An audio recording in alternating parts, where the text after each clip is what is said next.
दिनांक 23 रोजी होणाऱ्या मतमोजणीसाठी रत्नागिरी जिल्हा पोलीस दलानं बंदोबस्त आखणी केलेली आहे। आपल्याकडे एकूण 5 विधानसभा मतदारक्षेत्र आहेत आणि 5 ठिकाणी मतदान मोजणी होणार आहे।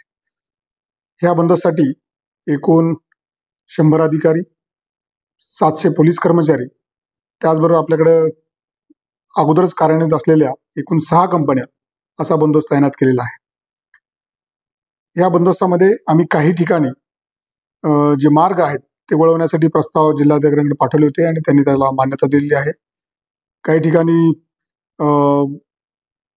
आपल्याला बंदोबस्तामध्ये नियोजन करताना वाहनांचं पार्किंग सुद्धा नियोजन त्यासाठी करावं लागणार आहे आणि त्या संदर्भातल्या सविस्तर सूचना त्या ठिकाणचे अधिकारी, त्या ठिकाणचे आमचे SDPO हे सगळं नियोजन करणार आहेत। प्रतिबंधात्मक आदेश ह्या कामामध्ये लागू असणार आहेत।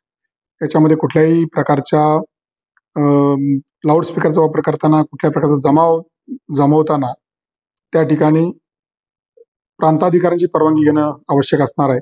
लाऊडस्पीकरची परवानगी पोलीस ठाण्यांच्याकडनं दिली जाणार आहे। त्यामुळं या संदर्भातली सर्व काळजी पोलीस विभागाने घेतलेली आहे।